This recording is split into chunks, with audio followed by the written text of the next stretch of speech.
All right, Mormons, Jesus Christ, Book of Mormon, another testament of Jesus Christ, as Benson added to the title. Mormons, I know you've heard about the Book of Mormon being plagiarized, but you've never bothered to check. And the reason why is because you're scared. Because of what it means. Because it means the Book of Mormon is not another testament of Jesus Christ.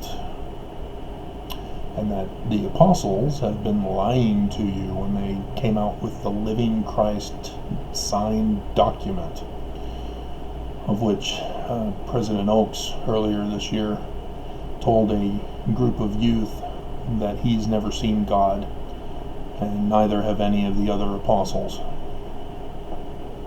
So, who is God then? See, now all of us have been placed into the beginning. Who is God? How do we know who God is? And is there somebody who has had a first vision?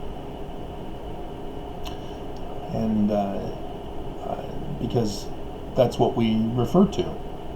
The first vision experience of Joseph Smith as recorded in the Pearl of Great Price in his Joseph Smith history. And it's the process that you need to understand about hearing the word. He read from the book of James and then applied it, went to a grove to actually pray, to inquire of the Lord. He didn't just have faith and say, I believe, therefore it's true. No, he put it to the test to prove that the word was correct. And that's what the other religious leaders didn't do. So this is the process that Joseph Smith is talking about, and this is what the process is in the Book of Mormon. In Alma chapter 32, starting in verse 28. We will liken the word unto a seed, and you have to plant it and not cast it out by your unbelief. You have to believe. But that's not the end of the production of the seed, because seed production requires the growing of a tree producing fruit with the seeds inside. And so that's the process of gaining knowledge. It's a scientific process, because scientists have to do the same thing. Farmers have been scientists for a very long time. And so, who is the Mormon God then? First, we need to understand which religion we're supposed to be a restoration of. Too many Mormons have believed that it's the New Testament religion. Well, then what about the Old Testament religion? What about the religion before the Old Testament? See, which religion is the church supposedly restoring? And to understand that, the Book of Mormon tells Mormons that it's the Egyptian religion. That's the origin. How do I know this? What language was the brass plates written in? What language was the small plates of Nephi, which are the replacement for the 116 pages that Martin Harris burned?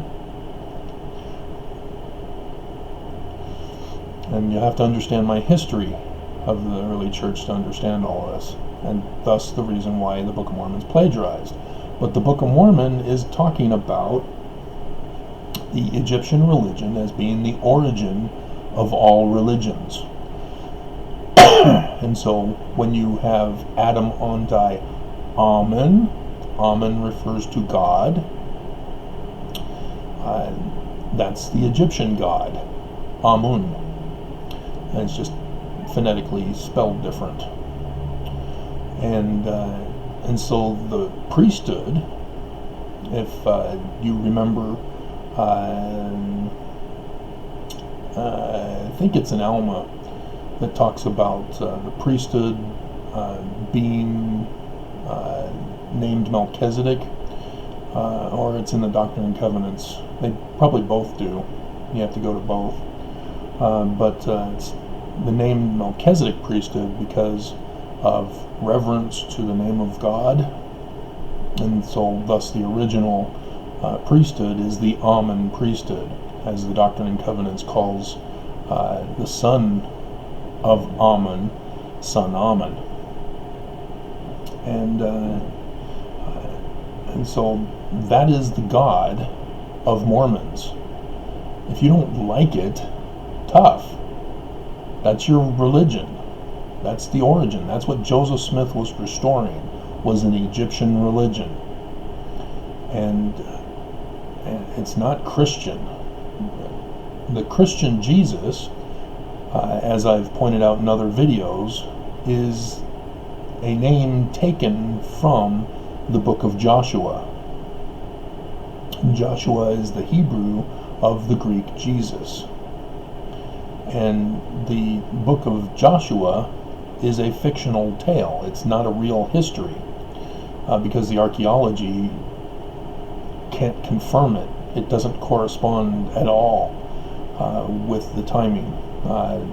The dates for the destruction of Jericho and other cities listed in Joshua predate by many hundreds of years from any time frame that would be acceptable for after Moses.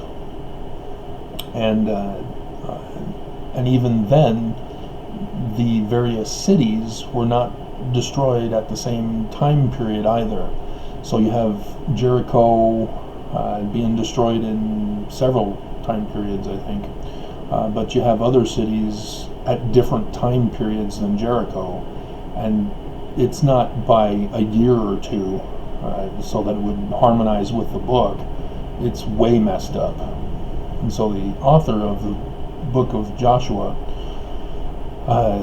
was either mixing up historical records, or more likely he was symbolizing the Messiah who was to come and save the people. And when you understand that the book of Joshua was written during the Greek captivity, where the Maccabees had to take back the temple and stop the sacrifice of pigs and establish the Festival of Lights, Hanukkah, you understand that the Jews had this last days mindset, looking for a Messiah to save them. And thus the records, even the Torah itself, were all written to that extent, as Moses was the type and shadow of the last days Messiah, of whom they were looking for. And like I said, it comes from the Egyptian religion. And so whereas Moses was a type and shadow, so Joshua was as well. And Moses becomes a type and shadow of two characters rather than just one. When you go back to Egyptian, you have the story of Osiris, which is the Greek naming of the person, and so that's the ones I'm using. I'm not using the Egyptian naming of Asher. Then you have his brother Set, or Seth. The T and TH are phonetically the same, depending on which European language you're using.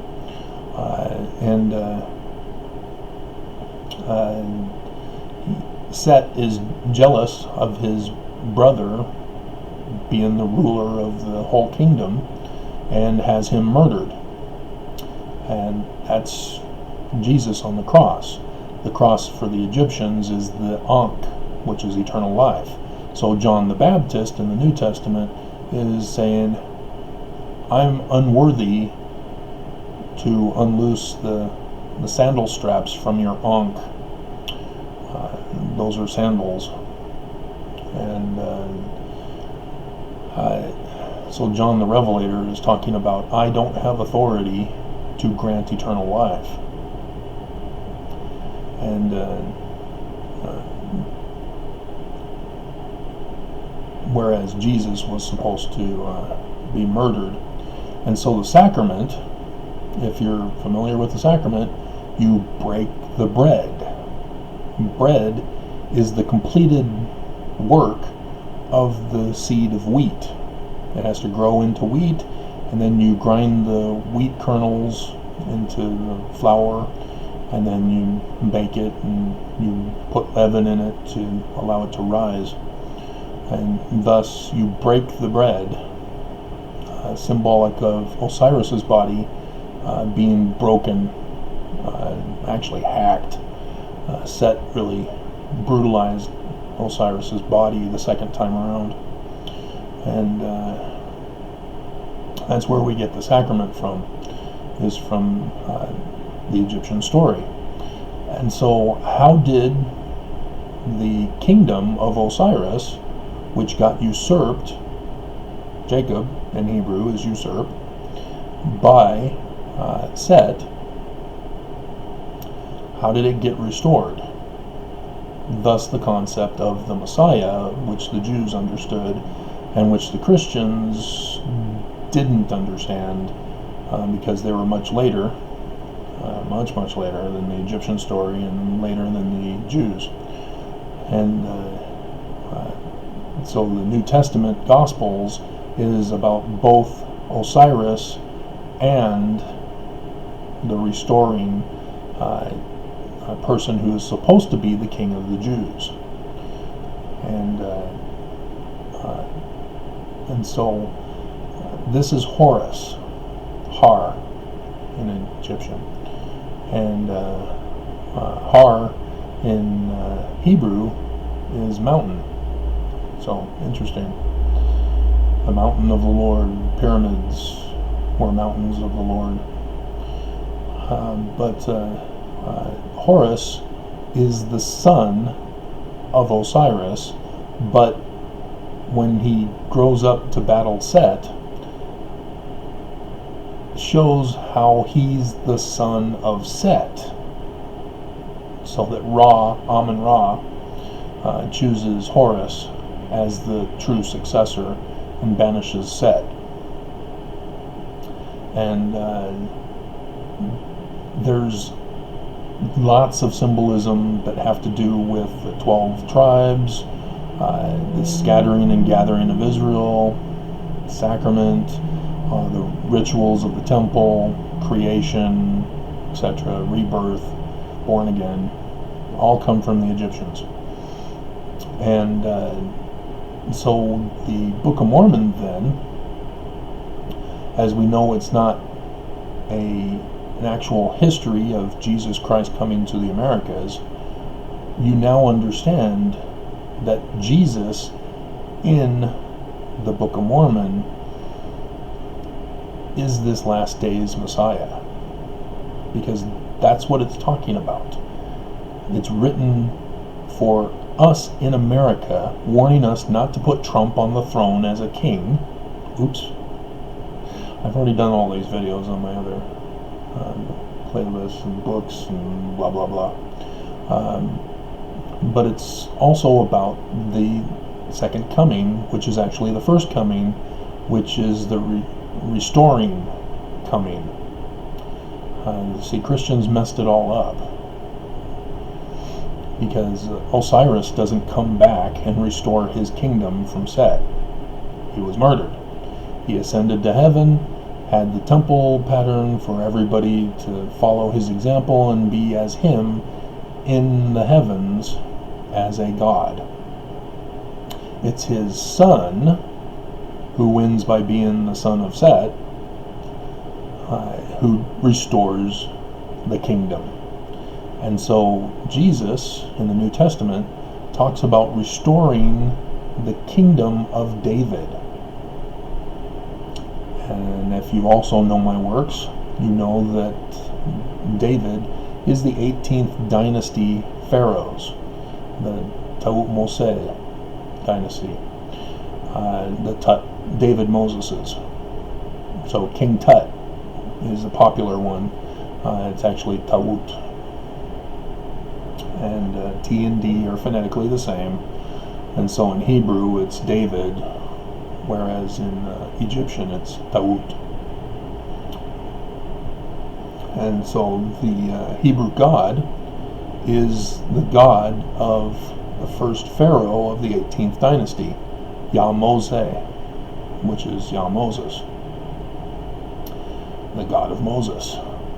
So Moses in the Old Testament appears at the burning bush, and God says, by this name you shall reveal to them, and this was the old name. Well, yeah, the first pharaoh of the dynasty is what he's referring to there. And they spell it differently. They use the aleph instead of the yod at the beginning. But